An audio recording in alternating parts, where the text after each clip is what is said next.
남자와 여자가 결혼해서 함께 살려면 결혼 예식을 올려야 합니다.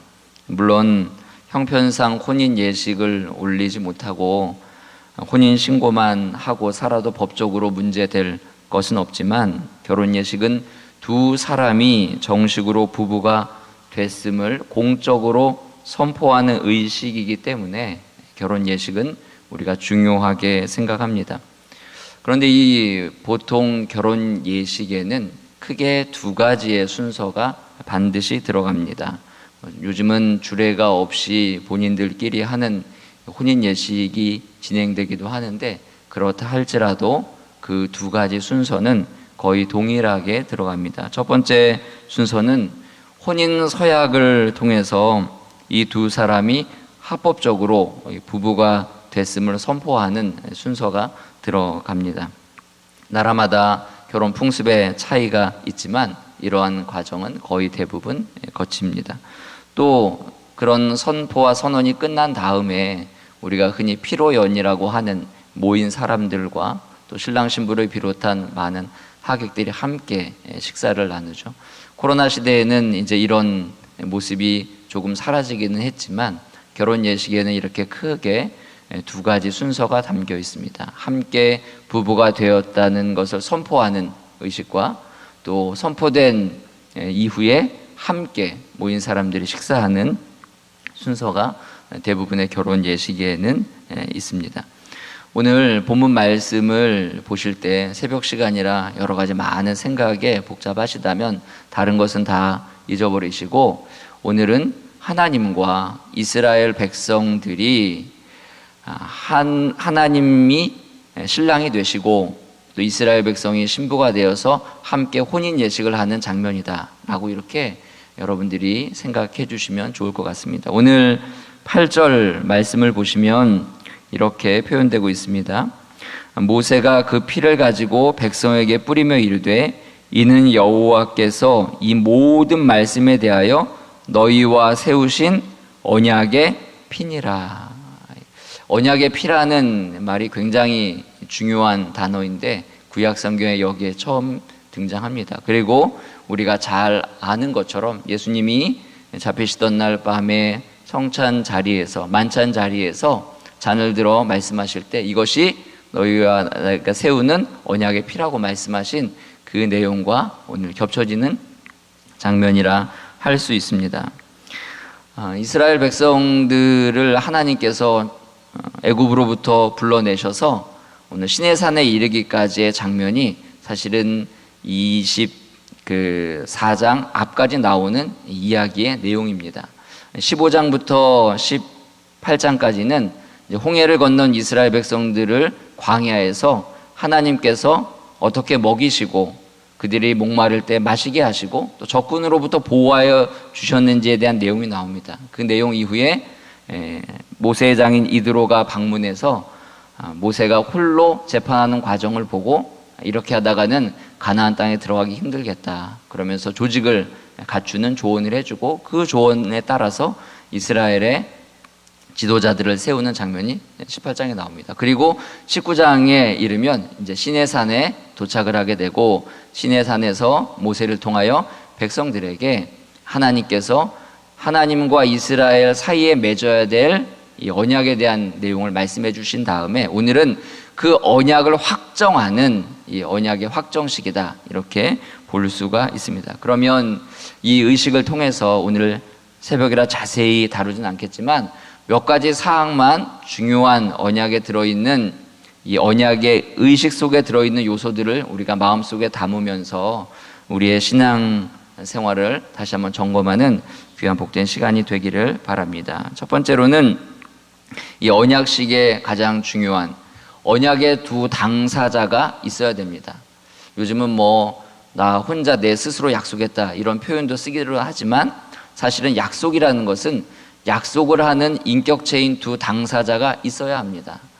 홀로 약속을 할 수 있는 것이 아니라 두 당사자가 필요한 것이죠. 오늘 본문에 보면은 누가 나옵니까? 4절을 보시면 한편의 언약의 당사자인 하나님을 상징하는 제단이 나오고, 또 한편의 언약의 당사자를 상징하는 이스라엘을 상징하는 12개의 돌 기둥이 등장합니다. 하나님과 이스라엘 사이에 세우는 언약인 것이죠. 언약과 약속이라는 것은 두 인격적인 당사자가 필요하고 이 당사자들에겐 생명이 있어야 됩니다. 한편이 죽어 있다면 죽은 사람과는 또 약속을 할 수가 없게 되는 것이죠. 예배를 생각해 보면 쉽습니다. 우리가 예배하러 나올 때 우리가 그냥 아무 대상도 없이 혼자 나옵니까?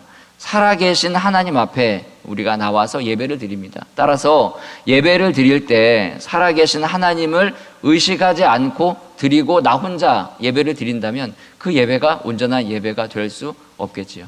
우상을 섬기는 사람들이 왜 불쌍합니까? 우상을 섬기는 사람들은 실제로 없는 것을 있는 것처럼 여기고 그들을 섬기기 때문에 혼자서 자기 자신을 위로하는 것이지만, 저희가 우상을 섬기는 사람들과 다른 이유는 살아계신 하나님이 계시고 그 살아계신 하나님 앞에 내가 나와 있기 때문에 영적으로 만날 수 있는, 그리고 실제 살아계신 분께 예배를 드리기 때문에 우리의 예배가 복된 줄 믿습니다.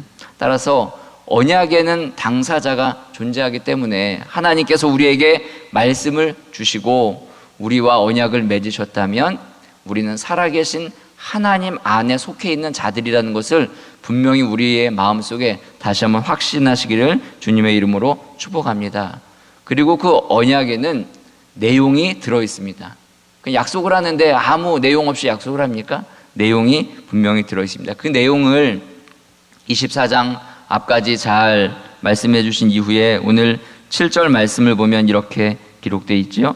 언약서를 가져다가 백성에게 낭독하여 듣게 하니 그들이 이르되 여호와의 모든 말씀을 우리가 준행하리이다.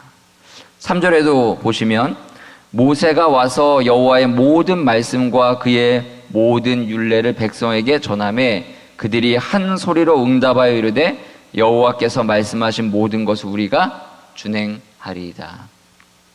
그 내용이 담겨 있고요. 내용을 들은 다음에 쌍방이 다 그 약속을 성실히 이행하겠다고 다짐하는 내용이 나옵니다. 구체적인 내용이 있죠. 예배에 나와서도 우리가 말씀을 듣고 그 말씀에 대해서 내가 그렇게 살기로 결단하지 않습니까? 구체적인 내용 없는 약속이 없기 때문에 언약에는 이 구체적인 내용이 담겨 있습니다. 뿐만 아니라 이 약속을 확실히 보증하는 보증도 있습니다. 오늘 제가 처음에 말씀드린 8절과 또 6절에 보시면 핏뿌림이 있는데 이 언약의 피가 오늘 중심적인 내용이라 할 수 있습니다. 이것은 언약을 확정해 주시는 하나님의 방법인데, 말씀드린 바와 같이 예수님께서 마지막 만찬의 자리에서 예수님께서 십자가에 흘리실 피에 대하여 이렇게 말씀하십니다. 마태복음 26장 27절 28절에 보면 또 잔을 가지사 감사 기도하시고 그들에게 주시며 이르시되 너희가 다 이것을 마시라. 이것은 죄사함을 얻게 하려고 많은 사람을 위하여 흘리는 바 나의 피 곧 언약의 피니라. 이 장면에 대해서 히브리서는 이렇게 말씀하고 있습니다. 그러므로 첫 언약도 피 없이 세운 것이 아니니 모세가 율법대로 모든 계명을 온 백성에게 말한 후에 송아지와 염소의 피 곧 및 물과 붉은 양털과 우슬초를 취하여 그 두루마리와 온 백성에게 뿌리며 이르되 이는 하나님이 너희에게 명하신 언약의 피라 하고 또한 이와 같이 피를 장막과 섬기는 일에 쓰는 모든 그릇에 뿌렸느니라. 율법을 따라 거의 모든 물건이 피로써 정결하게 되나니 피 흘림이 없은즉 사함이 없느니라. 우리가 잘 아는 구절이기도 한데요. 하나님의 언약에 이 피뿌림이 있었다. 그리고 예수님께서 언약을 세우실 때 자신의 피로 그 언약을 확실히 보증해 주신다는 내용을 우리에게 잘 설명해 주고 있습니다.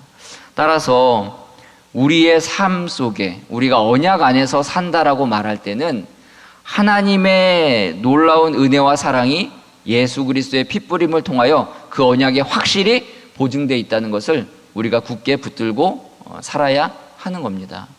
예배에 나올 때도 마찬가지입니다. 여러분이 예배에 나오실 때 그냥 그 예배가 거저 이루어진 게 아니라 그리스도의 핏부림이 있기 때문에 우리가 그 자리에 나와 예배드리고 그 예배를 통하여 들은 말씀이 확실하게 보증되는 이유도 그리스도의 핏부림이 그 안에 있기 때문입니다. 제가 우리 교회의 자랑이라고 할 것까지는 없지만 우리 교회가 가지고 있는 예배당의 구조의 가장 좋은 면 중에 하나는 전통적인 구조의 방식을 가지고 있는데요. 특별히 예배당 안 앞쪽 중앙에 두 개의 중요한 상이 놓여 있는데 첫 번째로는 강대상이 있고 강대상 그 바로 앞에 성찬상이 항시 놓여 있다는 겁니다. 큰 성찬상이기 때문에 쉽게 옮길 수도 없이 그 자리에 딱 고정되어 있죠. 예배에 나아올 때 우리의 예배의 근본되는 이 보증을 누가 해주시냐? 예수님께서 만찬 자리에서 이 잔이 이 언약의 피다라고 말씀하시면서 이 성찬을 통하여서 영원히 주님께서 우리에게 주신 그 약속에 근거하여 예배드릴 수 있는 것을 보여주고 있습니다. 시각적으로 우리가 주님의 말씀을 들을 때에 그 성찬상이 중간에 놓여 있기 때문에 언약의 피에 근거한 예배를 우리가 드리고 있다는 것을 마음속으로 확정할 수 있는 귀한 은혜가 있는 것이죠. 인터넷 예배의 아쉬운 점은 그 성찬상이 보이지 않는다는 데 있습니다.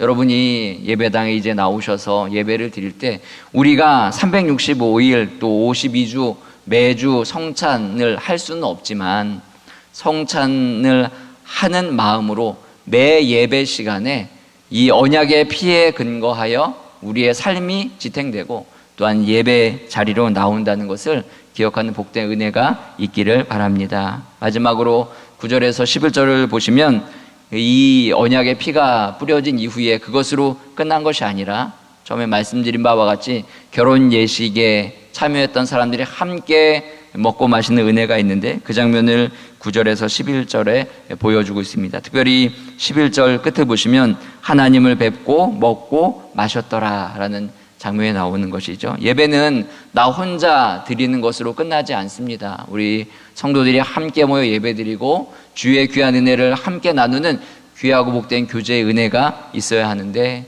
이 코로나 시대에 그런 일들을 행할 수 없는 것이 우리의 신앙과 예배의 삶을 약화시키는 것이 아닌가 하는 안타까움이 있습니다. 아무쪼록 지금 우리의 상황이 녹록지 않기 때문에 예배당에 와서 이렇게 자유롭게 예배할 수는 없지만 이 예배의 원리가 우리의 마음에 잘 새겨져서 언약의 피에 근거한 예배를 드리시고 예배 후에 성도들과 함께 교제하는 놀라운 귀한 교제의 축복을 우리의 마음속에 담고 사모하면서 우리가 예배당에 나와 자유롭게 예배할 그날을 소망하며 함께 기도하는 복된 성도들이 되시기를 주님의 이름으로 축복합니다.